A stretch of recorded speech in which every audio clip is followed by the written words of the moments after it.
F'dak iż-żmien ġara li Ġesu huwa urisaq lejn Ġeriko kien hemm wieħed agħma bil-qiegħda mal-ġenb tat-triq jittallab il-karità.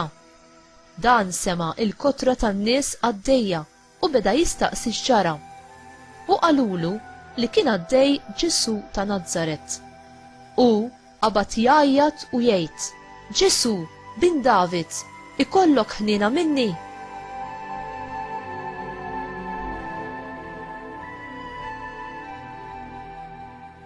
Dawk li kienu mixin quddiem bdew iċanfruh u jsiktuh, imma hu aktar is-sokta jgħajjat: bin David, ikollok ħniena minni. Ġesu waqaf u ordna li jresquhulu quddiemu. Meta resaq staqsih: xi tridni nagħmillek? Li nara mulej, wieġbu dak.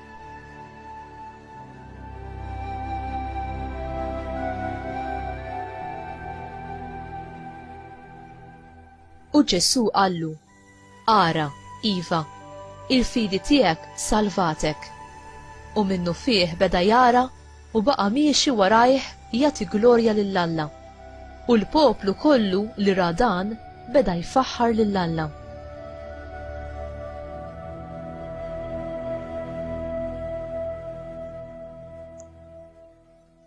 Il-kelma tal-mulej tifħir lilek Kristu.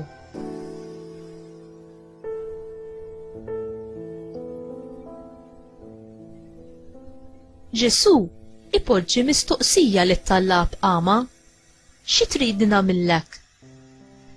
Ġesu rid jgħaddih minn prova biex iħeġġeġ il-ħerqa u l-fiduċja tiegħu fil-qawwa tiegħu. Il-fidi tiegħu kibret hekk kif huwa wieġeb għall-kelma ta' Ġesu bit-tama u l-konfidenza. Ġesu taħlura id-dawl kemm dak fiżiku kif ukoll dak spiritwali għal-realtà tas-saltna tiegħu. Il-fidi tiftħilna triq biex naraw il-qawwa tas-saltna ta' Alla u biex f'ħajjitna nesperjenzaw il-preżenza tiegħu li tfejjaqna. Il-kelma ħniena letteralment tfisser soba mill-qalb. Imma l-ħniena hija aktar milli wieħed iħoss jew jisob bih għal qagħda ħażina li jkun fiha ħaddieħor. Il-ħniena tmur lil hemm is-soba li tneħħi s-sofferenza. Persuna ħanina taqsam fil-qagħda imwera u sofferenti ta' ħaddieħor daqs li kieku kienet tagħha stess.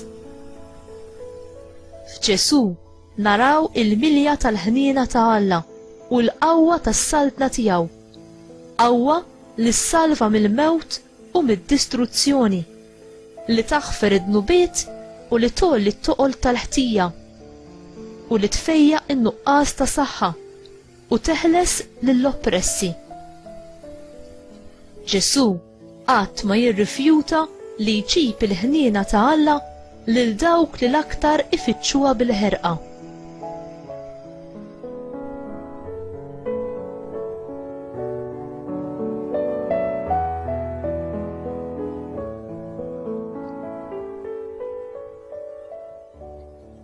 Kif nistgħu infittxu u naqalaw il-ħniena ta' Alla?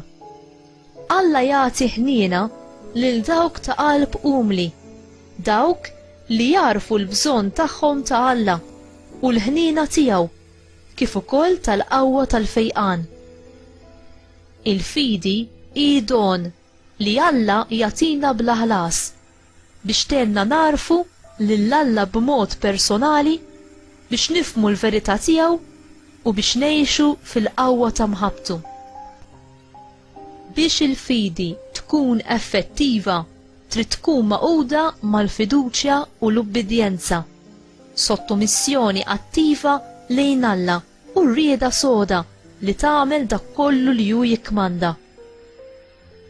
Intara fil-bżonn għal Alla, għal grazzja tiegħu li tfejqek u tfittex lil Ġesu bl-istess mod kif fittxu it-tallab qama bil-persistenza tal-fidi u fiduċja fit-tieba u l-ħniena tiegħu.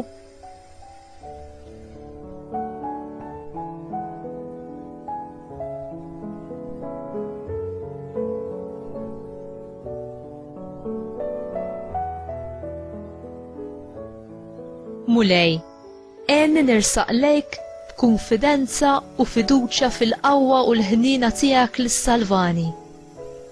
Aziza Marija, Om tal-ħnina, itlob għalija biex inħalli l-ibnek jeħlisni mid-dubji u n-nuqqas ta' twemmin. Ħalli nersaq lejh b'kunfidenza u nitlob b'insistenza u bil-fidi li jrid jara fija.